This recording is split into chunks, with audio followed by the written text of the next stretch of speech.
Hello everyone, welcome to my video. In this video, we will look at relative motion and constrained motion when particles are connected.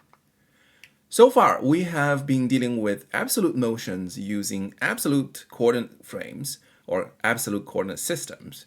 Therefore, to be accurate, those variables we were working with up until now should be called absolute at displacement, absolute velocity, and absolute acceleration. So let's say we have a person A walking at 1 meter per second to the right. To us, the person's velocity is simply 1 meter per second.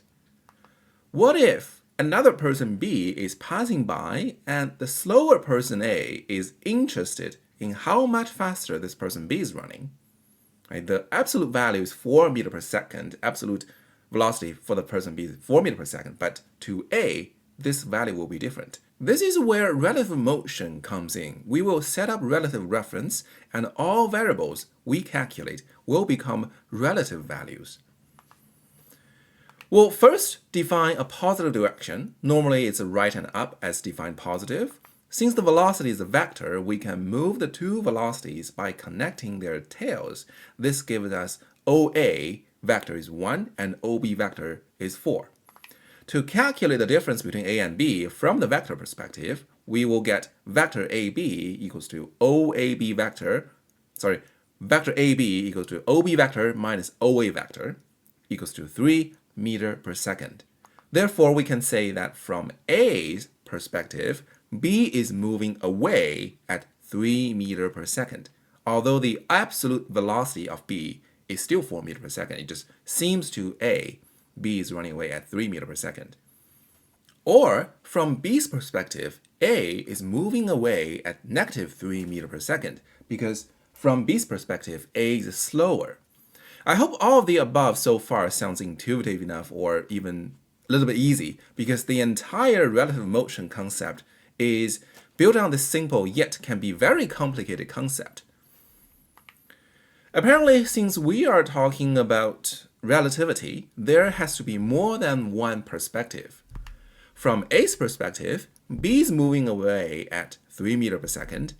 Using vector, this is vector AB, which we will use a special notation for relative velocity. We'll call this VB/A as velocity B relative to A. But remember, this is actually vector AB. Okay, a little bit confusing here. It's a VB/A, but calculated using vector AB. Be very careful as this can be messed up very easily. Then, from B's perspective, everything is opposite. We are now using vector BA to get the velocity of A relative to B, or written as VA/B. Let's summarize here. Given these two equations from the two subjects' perspective, either from A's perspective or B's perspective, we can rearrange this a little bit to find more relations that we can use, such as velocity B relative to A is the negative velocity A relative to B, which kind of makes sense, like you look at me and me look at you.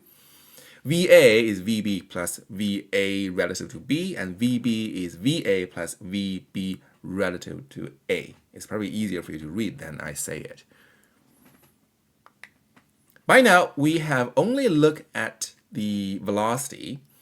We also need equations for displacement and acceleration. Fortunately, we do not need to do this from scratch, but you can if you want, as a good practice to see if you can derive them as what we did for velocity. The equation for displacement and acceleration are in the exact same structure as velocity. And they just need to be updated with proper variable symbols.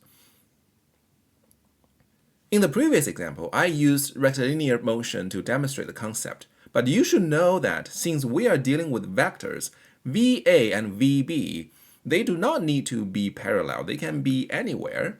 They can be in any angle in 2D plane. I made some animations here to demonstrate the relationship between VA, VB, and VA relative to B. Okay, I'll pause for a few seconds so you can look at them. The purpose of this animation is to show you V and VB can be anywhere, while the VA relative to B will remain the same.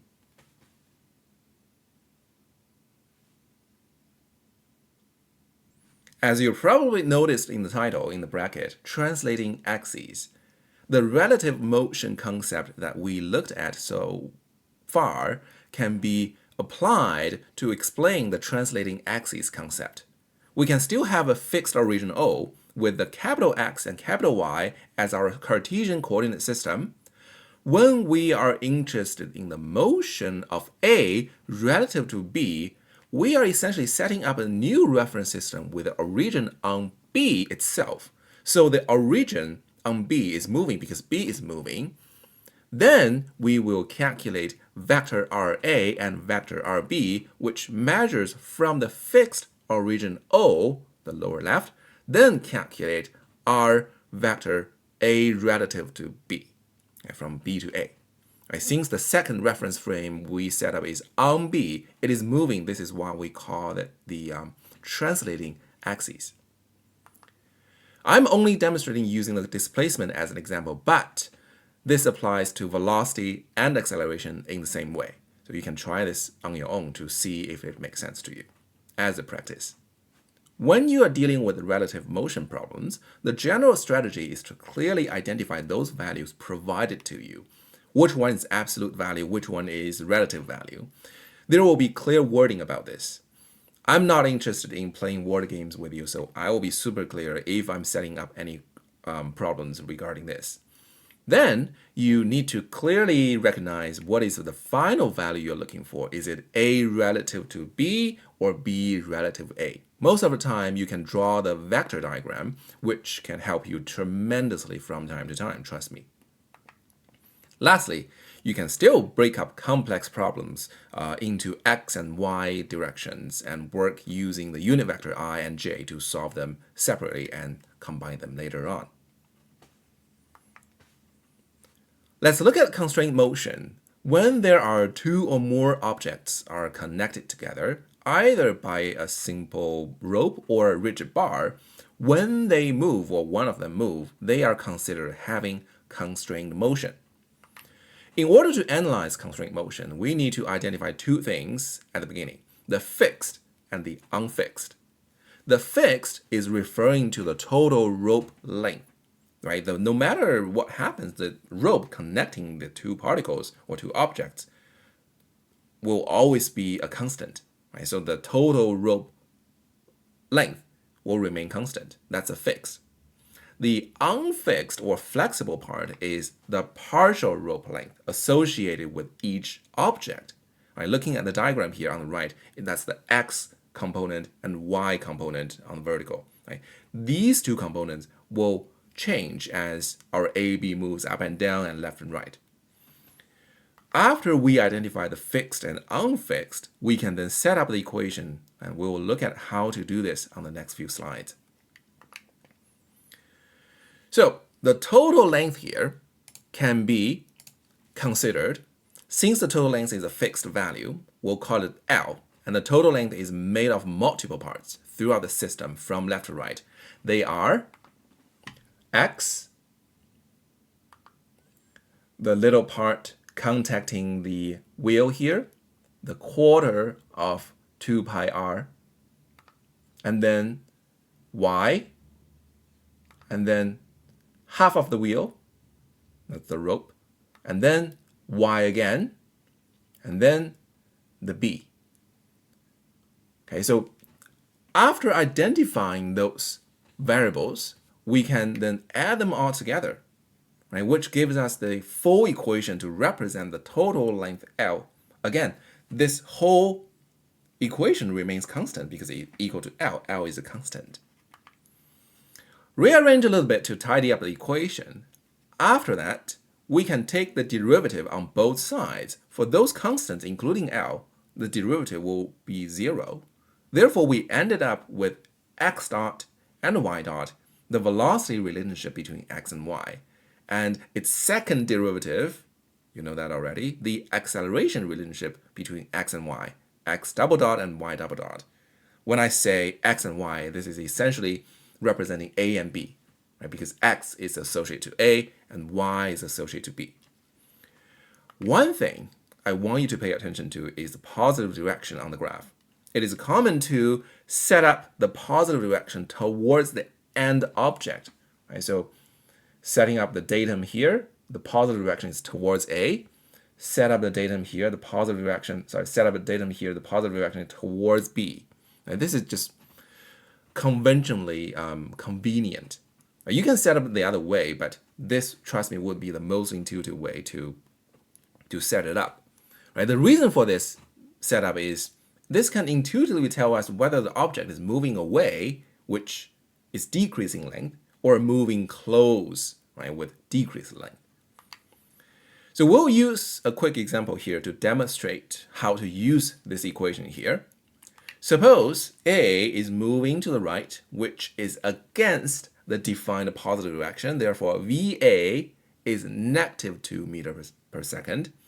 Then the equation will give us VB is 1 meter per second, which means B is moving away from its datum, is moving down, which is defined by the positive direction of 4B. If we do this oppositely, A moves to the left, then VA, now aligned with the x positive direction, is 2 meters per second.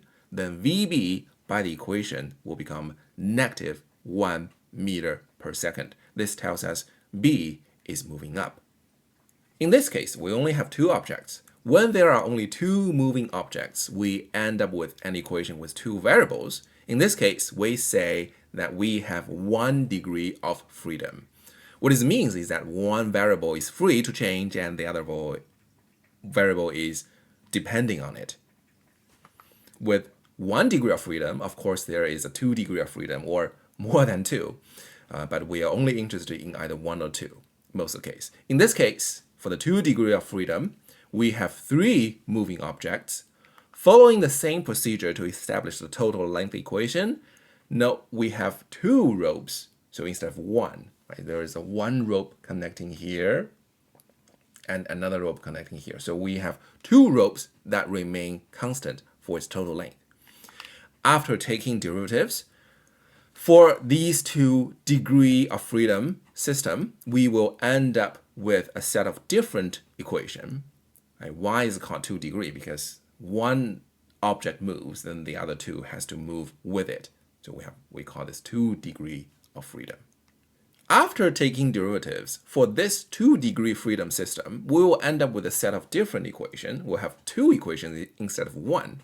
Right? Why is it called 2 degree? Because if one object moves, the other 2 must move with it.